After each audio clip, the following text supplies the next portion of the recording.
Hey, it's 1 o'clock already on Friday. Hey, this is Matt Hayes, podcast, Real Estate and Whiskey. Got my good buddy here, Dustin, with me today, and we're just going to chop it up a little bit. We're going to talk a little bit about what Dustin's got going on and some cool things that he's got, some cool projects and some cool stuff he's working on in his life. So, Dustin, thanks for being here today, man. Yeah, thank you so much for having me. I'm excited. Yeah, right on, man. So we were talking earlier in my kitchen there, and you were giving me kind of the rundown on some projects and some things you were working on, but let's go back a little bit. Let's talk about Dustin's journey with real estate and how you got into that, and now you're involved in so many other things. Yeah, awesome. So I've been in real estate, I guess, for about 10 years. Serial entrepreneur that whole time, but got my real estate license in 2013. Was your typical agent, I would say. Did it part-time for a while, then was recruited to the number one team in St. Louis. Did that, was the listing agent for them. An amazing team, learned so much about coaching and growth, yet we weren't the right fit. Went back to the very small brokerage that I started with in St. Charles County and put my head down and got to work, because what I didn't tell people is when I quit my full-time job was 9 months before my wife and I were going to get married. Oh, wow. And it was a very secure, very high-paying full-time job. Yeah. So I had to put my head down because we were getting married in September, and I needed to produce, right? So that's what I did. Very quickly, that brokerage was going through some ownership changes, and they actually offered me to be a partner of it. So very quickly in the business, I was part owner of a small brokerage, which was cool, but I needed more growth.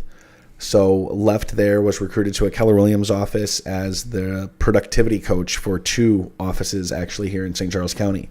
That's when I started coaching, and that's when I really fell in love with that aspect of things. All while I was producing as a real estate agent, and then knew I wanted to create wealth, and I knew that was created in real estate.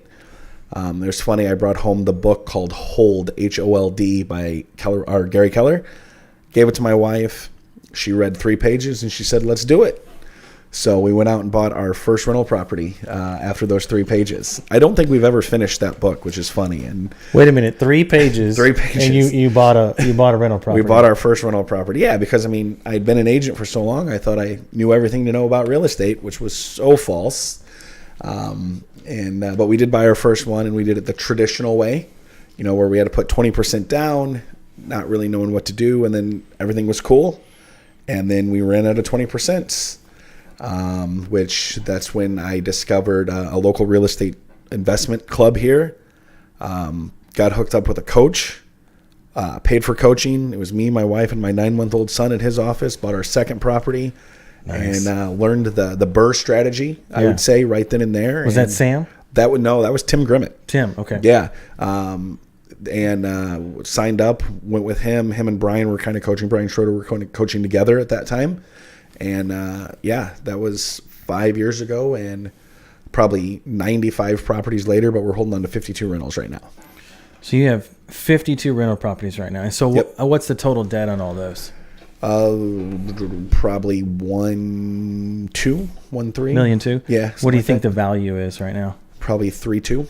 3.2 million. So roughly $2 million worth of equity. Mm-hmm. Nice. That's very nice, dude. Yeah. And what kind of cash flow does that bring for you and your family a month? So depending on how you break down the expenses, because we manage in-house, so we have staff and things like that, but about $19,000. So you have $19,000 coming in every single month, whether you get out of bed or not. Correct. That's awesome, man. I mean, that is literally every real estate investor's dream, is to have that passive income. And I argue that on a daily basis with people. My mind of passive income is give it to somebody and let them pay you. Correct. But you're working at it, and it's a business. And this and that's awesome. But so we got the 52 rentals, but you've expanded into some new lanes and some really cool stuff that I've seen you do here. So talk a little bit about that. Yeah. So I definitely coach. I'm a results executive coach for a lot of different people, but we also bought a campground at the beginning of last year. So cool. And the funny story was that I'm not a camper, like, at all. I don't camp at all. Yet we were looking, and and I joke because it's all because of Yellowstone, the show. But I wanted my own land. I wanted to stand out there with my cup of coffee and look at my cows. I don't even drink coffee, but man, I liked that. And so we started looking for recreational land. And then there was a campground for sale on Facebook Marketplace, so we bought that instead. Holy cow. Yeah, but it does have land with it, and we get to have some fun there too. So that's badass, man. Yeah. So you found it on Facebook Marketplace, Yes. and my camera just died, so I'm gonna fix that here in a second. But so you found it on Facebook Marketplace, and then help me understand what you've turned this thing into. Yeah, so I mean, it was a turnkey operation, and it was. There was a broker that listed it on Facebook Marketplace. So I joked that it was on Facebook Marketplace, but there was an agent involved. So, it was nice because I got paid a commission to purchase it.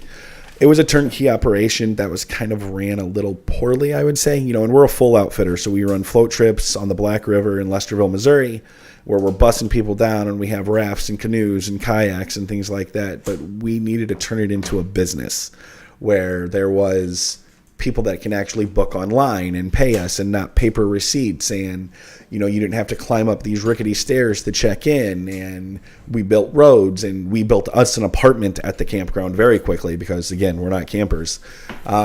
So it's still the same turnkey operation, yet it's just amplified into an actual business now. And before, it was a job. We bought it from a guy who owned it for 9 months. A 70-year-old guy who was sleeping on an air mattress in the back. And I was like, that's not a business. No, not at all. So wait a minute. He owned it 9 months? He owned it 9 months, yeah. Well, why did he get rid of it so fast? Because he just couldn't do it. He didn't ask for any help, anything like that, trying to run it. And, the first weekend I owned it, I had 22 guys there, and we were working. Now, we had a lot of fun while we were working. Oh, yeah. I could see how this went down. I think everybody brought their own arsenal that weekend because we were going to have some fun, too. Yeah. And we got to work. And, I knew for me to do this, you can't succeed alone in anything. So we brought in the help, and we got it done. The guy before him owned it for 18 years and kind of ran it pretty poorly. The campground's been there since the 80s. I mean, it's kind of all the locals know it. And yeah, our goal is just turn it into a business. We also host retreats there because I am a coach. I run a dad's mastermind called the Balanced Business Dad. So we have retreats down there, and we'd probably do a little bit more of that as well. So I want to talk about this balanced. Yeah. What did you call it? Balanced It's called the Balanced Business Dad. Yeah. The Balanced Business Dad. Because I don't know if it was yesterday or the day before, I posted on Facebook. Of course, Grant Cardone told everybody to. So, as a good mentor, a good student, right, I did it. And then I started thinking about the one thing that keeps me up at night, and it's all around family for me. Like, I'm trying to figure out, sometime our ambition gets the better of us, and we work so hard in all these early years of our kids' lives that, shoot, you grow up, they're in college, and then they're off. And I know you got little ones, and kudos to you for doing this right now. But, my youngest now is 10, and my oldest is 17. Yeah. So tell me a little bit about what you're doing with this, because I really want to know. Yeah, so it all kind of started, so as a good coach, I have coaches, right? And my coach in my life asked me, who's the avatar, your ideal client, right? Your ideal coaching person. And immediately I said the business dad. Because that's who I am, right? I'm a business person. I own now 7 businesses, but a dad comes first over those businesses. Yep. And yet I've coached so many men, so many people where it's kind of inversed, where their business comes first and everything else. I mean, that happened in me. I can go over my health journey, but I realized through the help of a business partner that I have with the Balanced Business Dad is, there's these pillars of life that are so crucial. And when those are out of whack is when everything kind of goes wrong. So we talk about these pillars in this order, with it being our faith, our health, our marriage, then being a father, then being a friend, having that friend group, that brotherhood, and then your career. And if you focus on life in those pillars, in that order, things just seem to work better. And that's the importance of things, right? I know if things are out of whack, and I work on my faith and my relationship with God, I know things are going to get better. My health, I'm 75 pounds less than I was 3 years ago. You look great, by the way, dude. Thank you. Because I remember that Blues game we went to 2 years ago. Yeah. That was the last time I saw you in person, and Blair and I got to watch your journey. Yeah. Was it Journey to the Fight or something? Journey to the Fight, yeah. Did you ever do the boxing match? I did. Yeah, don't do that. So that's a different story. Fighting a professional boxer, don't do that. Horrible idea. Yet it kept me motivated while I was looking for that discipline, and that's what I got out of that. Yep. But again, it's that faith, but you have to have your health too, because nothing works without it. And how you show up in one area of life is how you show up in all the areas of life. 100% agree with that statement, because I was talking to a student the other day, and he's like, man, I'm struggling with motivation. And I'm like, you're not struggling with motivation, you're struggling with discipline. Correct. Like, you've got a problem waking up every morning and doing what you say you're going to do. And for me, it's when I heard Tony Robbins say, I don't negotiate with myself. Yep. And what I mean by that is, so I take a cold plunge once a week. I'm going to try to do that more, but I do it once a week. And I get in the cold plunge for 4 minutes. And I tell you what, my body goes into complete freaking shock when I do that.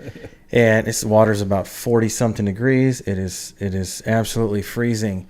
But the reason I wanted to do that is because, obviously there's so many health benefits, and I'm not going to bore you guys with that stuff, but look that up. I mean, that's some serious shit. Mm-hmm. I know a couple guys that have taken cold showers for 3 years now. There's something that cold water does to your body, and you only need it a few minutes a day. So anyway, I'm on this thing for once a week, but prior to that, last year, I had this skin problem where every inch on my body was itching. And so the only thing that would cure it was cold water. And every hour, I was taking a cold plunge. And it wasn't like 40 degrees, but it was 50 degrees every single hour, because the only thing that I didn't want to just go into a hole and cry. Right. But anyways, and through that process, I realized that there were so many good things. I had more energy, and I'm awake, and I'm more attentive, and health is just so an important facet. And that's why you see all these business mentors and all these gurus on TV posting pictures of them in the gym. Trust me, guys, I've talked to these guys. They're not trying to brag. They're trying to inspire you to go do the damn same thing. Yeah. And that's the struggle. Like, we've got to take care of our bodies. You got one shot at life, man. And how many years are you going to put on this planet, and what kind of impact are you going to leave for your kids, right? Absolutely. It was so funny. I had a coaching conversation with a student yesterday, and things weren't going great in business for him, and he was struggling with it. And they weren't bad things. I mean, I've seen some horrible things in business, but he felt like it was.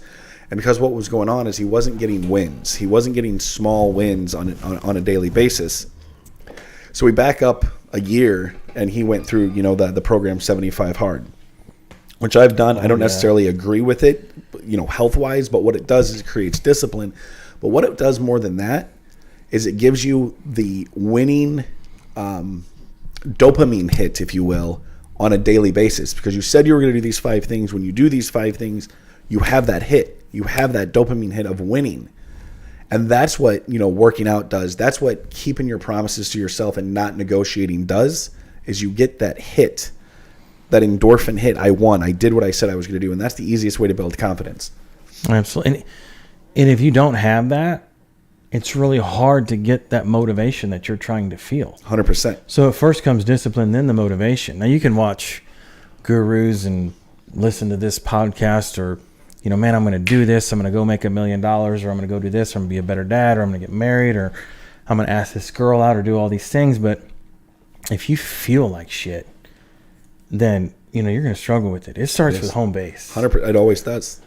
And if home base, man, and I'm speaking from personal experience. I've been married going on 18 years now, Blair and I, and marriage is not easy. It is a constant battle, and it always seems that I'm doing something wrong. Yeah, you probably are. I'm definitely probably doing something wrong. And so at the end of the day, we've got to learn from that. But if you feel like crap and your health isn't good, then you're just going to start leaking on your whole family, and then they're going to think that you're taking it out on them, and then that's good, and it just creates a downhill spiral. It does.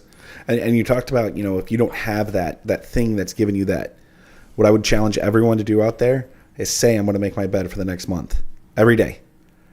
And it's interesting because you doing that. I'm out. I'm out. It can be something smaller. It can be something different. But it's by doing that one thing that you say you're going to do starts this momentum. And that's what we need, is to keep the momentum going. Got it. So let's say if somebody is trying to get into physical fitness, what is I have my opinions about that. What is the first step that somebody should do about that to help their body? That's a great question. It's really just move. It's movement and breathing and probably making sure you're not dehydrated. Again, I still have a lot of work. It's still a journey for me. Sure. I was very, very obese, and I'm still a very large guy and still working on that on a daily basis. And it's a challenge for me. Yet it was at a mastermind I was at, and I had 2 coaches challenge me like I've never been challenged before. And so many people will say, oh, my why is my family and my kids. Well, if I would have said that before when I was so like that, then what the hell is wrong with me? Because I'm not showing up for them if I'm saying this is my why. I wasn't healthy, right? So there's sometimes that it has to be about you. Yeah. And that journey for yourself. And this reminds me of something that I've told myself for a long time. It's the impression that we're leaving on our kids. Mm-hmm. Like, you can tell them when they're young, they want to go achieve their dreams. But if you're not going to go achieve your dreams and you can't hit your goals, well, my dad can't do it. Why can I do it? So they're going to start to doubt themselves. Once they hit that 13, 14, 15, that is when most kids, that is when my kids kind of realized that they're not kids anymore. Yeah. That they're young adults. And they start to... Anyways, I think it's puberty, but regardless of that, maybe it's the talk, man. I don't know. But they just look at you different, and then they start to really look at you. Yeah. And then how that compares to what they're doing. So, my son's all into basketball and football right now, and I think he's going to be a beast at those sports and go have a lot of fun.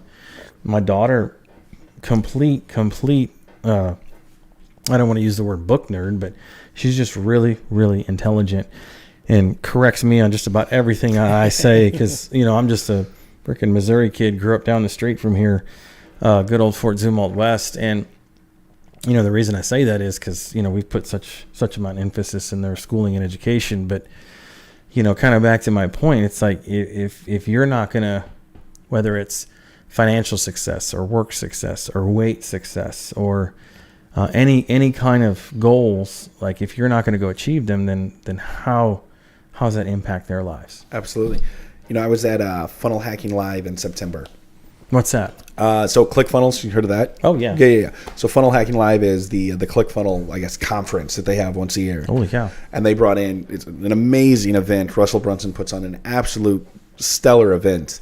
And some of the big speakers. One of them was Ed Milet. Yeah. Just wrote The Power of One, great book. And he said something pretty controversial, and I can't say yes or no with it because I don't have his history. He was abused as a kid, had a really, really bad alcoholic father, etc. But he says to this day, the number one form of child abuse is the parents not following their dreams. And I get that's a very controversial saying. Oh, sure. Right? And yet it makes you think. Because what he's saying, if I don't follow my dreams, how can I tell them to follow theirs? Can't. Right? And I was like, man, I'm not going to say that it's the worst form of child abuse. And yet your kids learn a lot by just watching you way more than what you're going to tell them. Well, we both know it's definitely not the worst form of child. Correct. Right? Yeah. It doesn't take a genius there, and that's why it's controversial. But people like him say that because they're wanting that feedback. They're wanting that engagement. And when he says that, I think he's looking at the bigger picture. So do I. And he was abused as a child, right? So he's got a little ground to he talk can about, say right? it more than I can. But when I heard that, I was like, man, that hits. Because how many of us, once we have kids, we stop. Mm-hmm. Right? And I'm not, obviously you need to put your kids. But I mean, it goes with, what we talk about at the Balanced Business, Dad. How many, when you have kids, you forget about your spouse? Right? That's why we put in that order. It's That's faith, big. health, marriage. That's big. Yeah. That's big, man. And talking about this, it's like, man, I gotta get back to our plan this year was to go to dinner one night every single month, just Blair and I, and potentially invite a couple. And, here we are on the 17th, and I haven't done it. You know, got gift cards up the wazoo in this desk drawer right here. So I don't know, maybe we'll do that tonight. But, man, just thinking about so many ways. And I think, we're never going to be perfect in our marriage. We're never going to be perfect with our kids. It's going to make them who they are. But the whole goal is, I honestly believe, is that you're conscious. And this is what my wife tells me all the time. And actually, she tells our kids more of this too. But as long as you're conscious about the mistakes that you're making, and you're wanting to constantly improve. And if men, I mean, this is, I'm not going to say how I really should say this or word this, because, I'm trying to keep this as clean of a podcast as I can. But men need to be men. That they are the bedrock. They're the leaders of the family. If I read this statistic, and I'm going to butcher the numbers, but I think it's somewhere between 70 and 80%. If the man goes to church, the family is going to go to church. But I think it's like 10 to 20%. If the woman goes to church, or the mom or the wife goes to church, then only 10 or 20% of the family goes to church. Yeah. So we have to lead our families, and how are we going to lead them from the back? We have to lead them from the front. 100%. Yeah, that's such a great way of saying. There's so few things I wanted to mention in there, but one of the things you talked about is constant improvement. So for the last few years, I've been obsessed with how do I become better, right? And so my goal in life is I want to be better tomorrow than I am today. That's an awesome goal. That's it, right? For anybody that's trying to, I want to stop smoking, cool. Just don't smoke tomorrow. Just don't smoke tomorrow.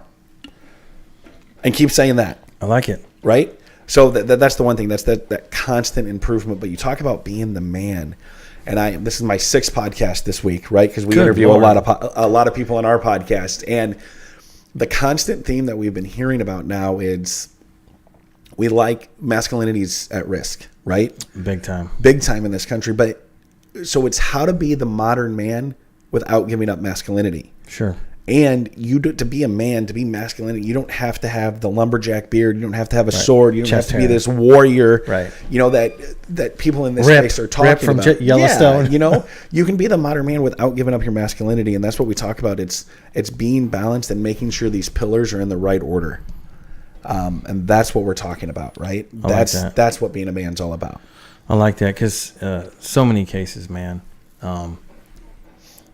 Everybody's been saying this, that good times create, weak men create bad times create strong men, and this vicious circle. And here we are, so many controversial issues going on in our country and the world for that matter. And it just seems that, 99% of the population's bowing down to the 1% that's got a problem with, and I'm not getting into politics, but it's just kind of everything. If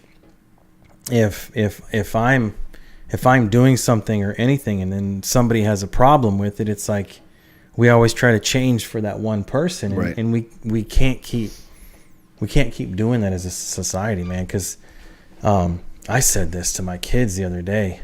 I want to make sure this doesn't come out wrong, but it's going to be so easy to kick everyone's ass. Mm-hmm. Like if you are dedicated and you want to work, I'm telling you, 30 and under, you're screwed. Mm-hmm. I will outwork you. I will outthink you.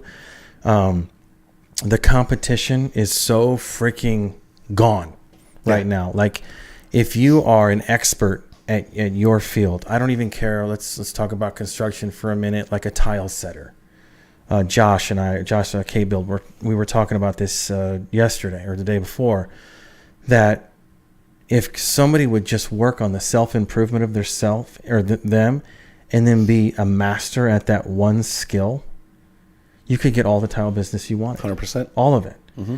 If you're a home builder, similar, you could get all the business you wanted from all the clients you want. But until you're exceptionally good at it, really, really good, and master it and hone that skill and build that, you're not going to be able to do that. So like guys like me, I'm 40 now, turned 40 last year. So like, my goals this year is to get known, right? I know I've been focusing all my energy on Facebook, and man, good and bad. So It's a job. It's a job. The 2,500 people that follow me on Facebook, but that's the problem. I forgot about all the other platforms because I'm not a social media guy. I know you guys see me everywhere, and it's like, I mean, newsflash, if you're, I don't know what, 30 minutes into this podcast, I'm not doing it all. Someone else is. But at the end of the day, like my goal is to dominate so that people know who I am, what services I have to offer. Yeah. So that if they're interested in something, I can help them. Yeah. I like it. Yeah. And that whole influence world, it's well, there's a couple things I want to touch base on, but that's a job. Oh, dude. I know I have a few friends nationwide, they're influencers, and that's a hard work. And you think everybody, man, they're so successful. Yeah, well, they've been grinding for the last 10 years doing it. Yeah. My business partner, his daughter, that's what she does, is a YouTube, Instagram influencer. Makes really good money. And she's like, yeah, all it takes is 15 years of posting every single day. Yeah. And then you're there. Yeah. Shit. Oh, man. Right? Now, the nice thing is there's a curve on that, right? If you learn the things and you hire a mentor or coach and that kind of thing. But, I agree. It's putting in the work right now. The world's not, they don't teach that. They don't teach the personal development side of things. No. Because the more you grow as a person, you can dominate in this space. 100% agree, dude. And I'm excited to do that. And that's why I keep preaching to my kids that stop looking at all the noise. Yes. Whether it's at their age, they're not necessarily looking at the flashy cars, but they're looking at how many followers someone has by their success. Well, I know personally some very unsuccessful people with a big audience. Yeah. That they're not living the life. All it does mean is that they're entertaining from time to time. Yeah. Or they're doing something or shit. I mean, on TikTok, all you got to do is have some boobs and that helps. You got 50. If I had them, dude, I don't know. Maybe we'd have to think about it. But yeah, man. I mean, it's 50,000 likes on a freaking but that world is it's unknown for me. But I'm trying. I'm evolving. I'm learning. I'm constantly building my effort. And I talked to Sam about this. Kong, the real King Kong. Mm-hmm. He's a wholesale dude. And he's a character, right? And I can't play a character. I just have to play myself. And I think that's where people kind of lose sight on the whole Instagram thing or the social media concept is that at the end of the day, you just really need to be yourself, and you do have something to offer, and be authentic. 100%. That's what I was going to say is the authenticity. I think the character thing is going to go by the wayside. I think it's the authenticness is what the world is craving. It's absolutely craving that. There's a couple things I would say. I own a campground, pretty rural area. There's no characters there. I mean, they're all characters. Let me rephrase that. But no one's trying to be somebody they're not. It's as real as it gets. And I think our world is craving that right now. I was just in Austin, Texas at the largest ranch in Central Texas. 6,000 acres, right? We were out there hog hunting. The old boy who owned this, I mean, he is the most real guy I think I've ever met in my life, right? And I was like, man, this is what the world's craving right now. And I think that's, we talk about Yellowstone. Yeah, I think that's why one of those that has taken off so much is because we're craving that simpleness. Yeah, there's a lot of drama in the show, right? We understand that. But they're craving that simple life, I think, again. And it's real. Yellowstone or 1923? 1923? Yeah. I would even go farther back 18. and look at 18. Yeah. Right? Which one are you at? I'm all of them. I'm caught up on every single one. No. Which one do you prefer? Ooh. I'm probably going to say, what was it, 18? I don't even know what the year 1883. was. 1883. Right? Because if you're going to have any cowboys, oh man, it should always be Sam Elliott. Yeah. I mean, you don't beat Sam Elliott as a cowboy. You can't. He's got that leather skin. And he's truly that. Like, there's pictures of Sam Elliott in the Walmart parking lot in his truck, like today. That's what he is. Yeah. I like it. And Blair didn't want to watch. She's not a Western fan. Right. I guess. And I've got a friend who is a cowboy. Yep. A good friend of the family. Yeah, every man wants to be a cowboy till they figure out how much fucking work it is. This guy's 16, 17 hours a day. Yeah. I mean, I've been to the ranch.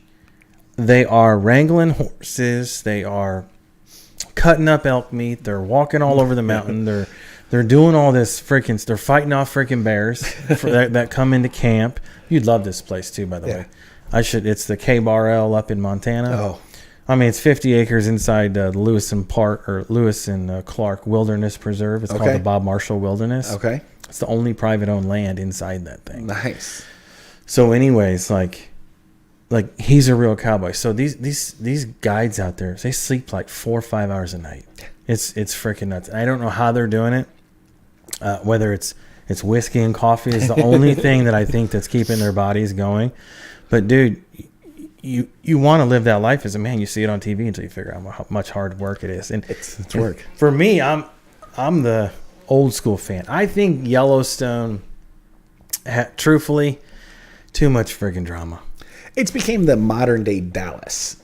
Yeah. It's became our generation of Dallas, in my opinion, right?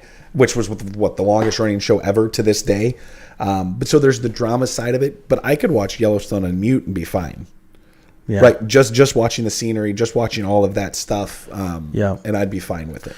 I'm a fan of the old school side. Yeah.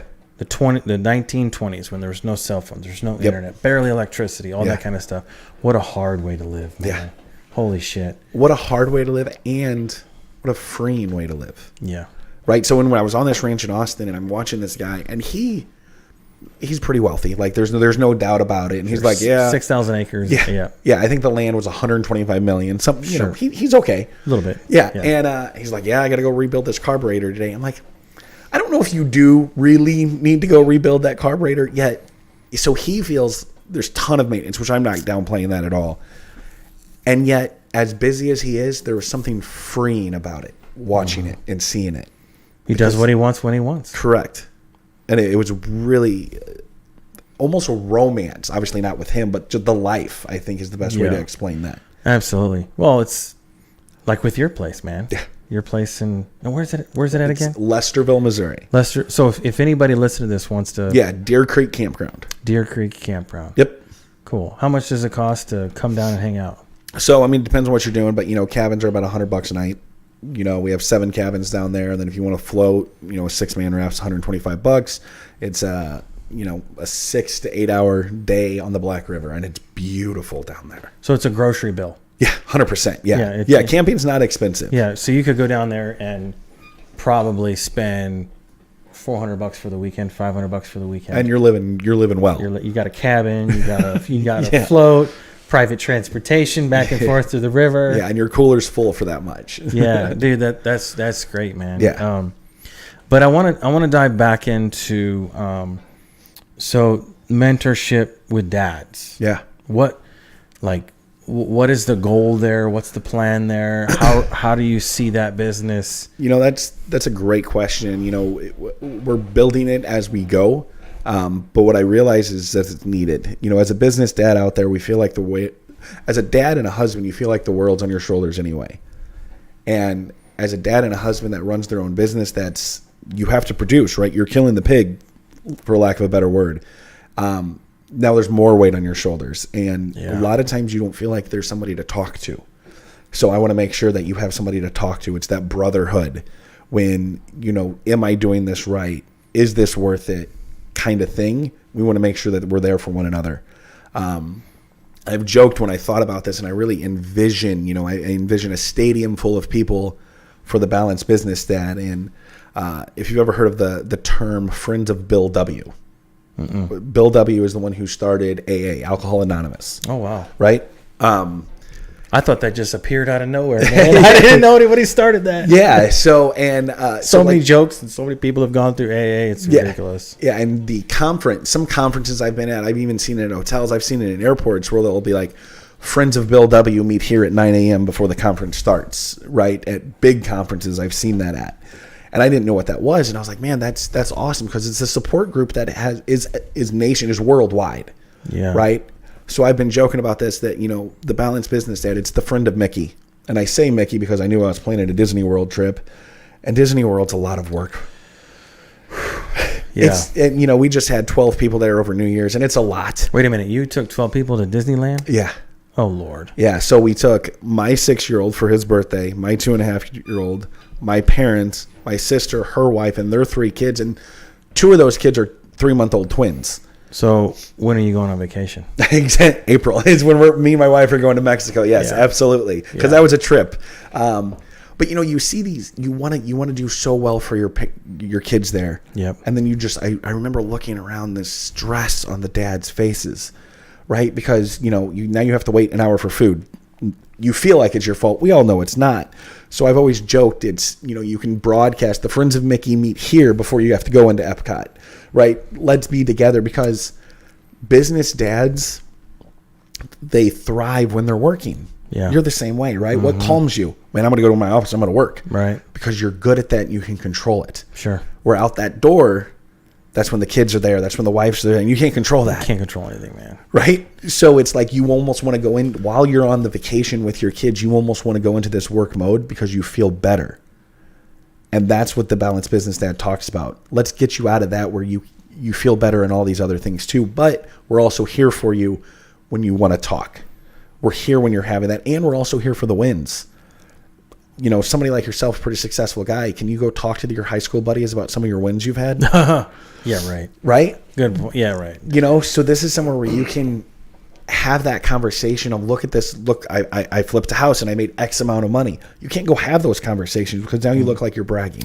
Bragging or jealousy. Yeah. The jealous factor sets in, and sometimes people don't even know they're being jealous, but if they don't clap when someone else wins, that's a struggle. And I didn't learn that till a few years ago, that there was people that kind of resented success. And I'm like, holy crap, like, man, no, I want everyone to achieve a heightened level of success. Like everyone should win. Not everybody's going to win, because some people won't take action. Right. You can get off your ass and make shit happen. If you're not going to do that, I got nothing for you. And that's the first thing that I go through when I bring a student on, whether I'm mentoring them about Airbnb or real estate or whatever it's going to be. Like, if they're not going to take action, then I can't have you as a student. I mean, I go ahead and buy one of my digital products and watch it. But if I'm going to personally mentor you, like, we got to take some action, and you got to be able to get out there and achieve it and take some risks and do it, man. And that's what it's all about. 100%. Yeah. As a coach, you talk about that, you got to make sure that you're coaching the right person, because the reality of, as a coach, we can't guarantee somebody's output if we can't guarantee their input. All we are is, we're certain this works. We are certain it works, but you have to guarantee the input. Yeah. It's proven. Like, for instance, people are skeptical that you can make X amount of dollars, let's say $2,500, $3,000 on one suburban $200,000 house on Airbnb. They're very skeptical about it. And I can show them the data, and I'm the living proof that it works. Right. Yet I charge $3,000 for a mastermind event for one day, and people like balk at the price. It's like, well, I think maybe you're just we need to rewire your brain a little bit, because it's 1 month of profit. Like, come on, man. Like, we can do this. Let's do this together. I'll show you how to do it. Yeah. But if you don't take action, nothing's going to happen. Correct. 100%. You got to take the risk. You got to take the action, and you got to want it. You got to want it. Period. Yeah. Yeah, man. I mean, and back to that, you have to figure out why you're doing it in the first place. Mm-hmm. It can't be an object. It cannot be a shiny object, like a car or a house or a pool or whatever. And for me, it was the fear of failure. Yeah. I just didn't want to be a failure. So I didn't have like a bigger house, or, sure, we've moved up in life. Mm-hmm. We've come a long way from making $700 a week, working, 3 jobs, living off of Red Bull and cheese sandwiches and ramen noodles, man. I mean, that's why I probably have so much acid reflux to this date, dude. But that was it, man. I mean, when I first started, when I got married, and this goes a testament to Blair's dad, like, he's the first one, like, even before I asked Blair to marry, it was during the conversation that took me way too long to ask him. It took me 10 hours to ask him. I was with him the whole day. I was just such a chicken shit. Finally, I got the look, and I asked him, and he looked at me, and he's like, "You're broke." And I'm like, "What? I got 2 motorcycles. I got a trailer. I got a truck. I'm doing all right." No, you broke.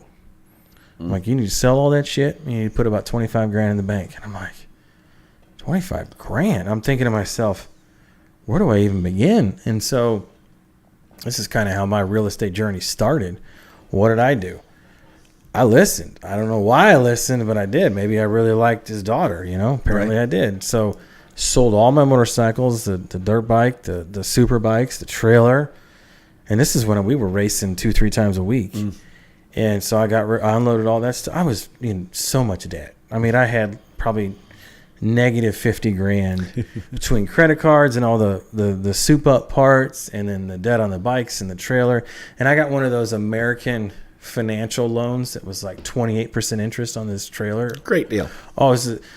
Someone gave me money. I was like, I'll take it. But I'm like, my payments are like $347 a month, and in 20 years it'll be paid off. Yeah, you'll own that trailer. Oh shit. Anyways, I got rid of all this stuff, and I started slowly saving money, and man, that was hard for me to do because money just somehow burns a hole in my pocket. When I was younger, my wife would argue it still happens to this date.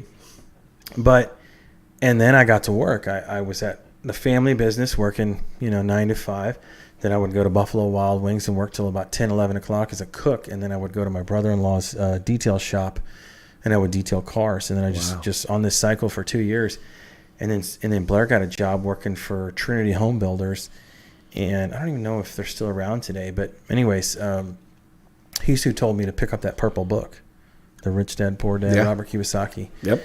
I read that thing cover to cover. I didn't quite, 3 pages. I read a little bit more. I've read that whole book. Yeah. I went after it, and then I think it was about 3 months we were into our first real estate investment. Nice. So that puts me at 20 years for our first real estate investment we did prior to getting married. And I look back, and people have seen us do all these vacations and buy all this real estate and do all this stuff, and man, it has all been fueled by real estate. Having those big wins is the only reason why we were able to do that stuff. Yeah. And being able to share that with my family, such amazing experience. And the kids growing up and knowing how to ski, and we can go boating and doing all that jazz. But none of it means anything if they're not around. Absolutely. You know what I mean? That's my drive. So my fear of failure just kept propelling me forward and forward and forward, and kept pushing and pushing and pushing. Yeah, love that. Yeah, and fear moves a lot of people. Fear also paralyzes a lot of people too, right? So it's you got to balance that. But I love that it pushes you. Yeah. Yeah. Some people, man, you get into this and they hear one negative comment, and I guess that's where that's the struggle. I would say, that I've had in the past. Now I really don't care. Like, someone doesn't like what I'm doing, like, I don't really give a shit. Right. I'm not doing it for you. But do me a favor, throw me a negative comment in there so my shit keeps getting pushed to the top of the page. You know what I'm saying? Say something nasty too, because that makes me feel even better. And then more engagement and more engagement and more engagement, and I'm gonna sell some products. There you go. That's what I want to do, right? So it happens every time I do a post in a big group or something. 95% is great, but then 5% turn into haters, and this dude's just bragging, blah blah blah. And I'm like, yeah, so what? You got a problem with it? And then I'll just stir it up. My favorite line's "Thanks, Karen." And then I get a book like this long, and I'm like, I don't even read it. And I'm like, I appreciate you going to all that trouble over me, but have a nice day, Karen. Yes. You know what I'm saying? And it's April or whatever. I hope you all know what I mean when I say Karen. But so true. So true. But anyways, man, this has been fun. Just kind of sitting back, absolutely. chopping it up with Love you. it. Thanks for coming over to the crib. Yeah, love it. Thanks for having me on. What big things can we expect from you that are coming up, man? There's a couple things. We're working heavily on the Balanced Business Dad. So if I can make that plug, there's a podcast for that. Where do we go? So you can just look up the Balanced Business Dad on any of your podcast players. You'll find us. Balanced Business Dad. Balanced Business Dad. Yep. There is a Facebook group called the Balanced Business Dad, a public page. Got it. You can also, for the mastermind, it is a very small payment for the mastermind, but it's dadupcouncil.com. What does that cost usually? $97 a month. $97 a month. Yep. Cool. How many people you got signed up for that? Right now we've got 20 for the Dad Up Council, and that's growing. You'll probably see a book, I'm going to say before third quarter, but I've never wrote a book, so I don't really know how long it's going to take. Are you going to write it? Or are you going to ghostwriter? We're going back. I actually meet my business partner when we leave here. We have a story in our mind. So do me a favor. Yeah. Look at the ghostwriter. Okay. Someone told me about this, and then I interviewed with them. I didn't go on because I didn't get my outline. Okay. I kind of got focused on some other things. But the way that they explained this is you literally, if you suck at writing. Which I do. Horrible. Yeah. Everyone knows me that's listening to this has corrected me on my grammar on Facebook. Generally, Randy sends me a screenshot. He got bored of it because it was a full-time job for him. But now it's my wife. She's got my account. She'll go in there and help me clean things up. But you literally get on the phone with them or a Zoom, and you set this up where you're talking to them, and they will take it all and they'll put it into a format of a book. Yeah. And then so they get all the hard work out of the way, and then you go through and clean it all up. Yeah. And then make it your own. No, move this chapter here, move these words here, this. Mm-hmm. Anyways, and then you can get it done in a month. Okay. Yeah. Rather than me, it would take me 10 years to write a book. Yeah. Because I don't want to. I feel like I have more to offer this world than what a fifth grade point of view looks like. So if I write it, it's gonna be like a fifth grader. You know what I'm saying? No, I'm right there with you. I can speak, I can't write. That's what I keep on saying. Well, you're good at what you do. Yeah, 100%. So we need to make everybody good at what you do. Yeah, exactly. So yeah, we're working through that. But yeah, I would say the best way is the free Facebook group, which is about 300 dads right now doing life. Nice. That's the Balanced Business Dad, and the Dad Up Council we just launched, and that's the dadupcouncil.com. dadupcouncil.com. Yeah, time to dad up. Cool, man. Well, hey, Dustin, thanks for being here today, man. Thank you. Appreciate it. Greatly appreciate it. And we'll see you guys all later. Yep. Thanks, guys. Have a good one. See ya.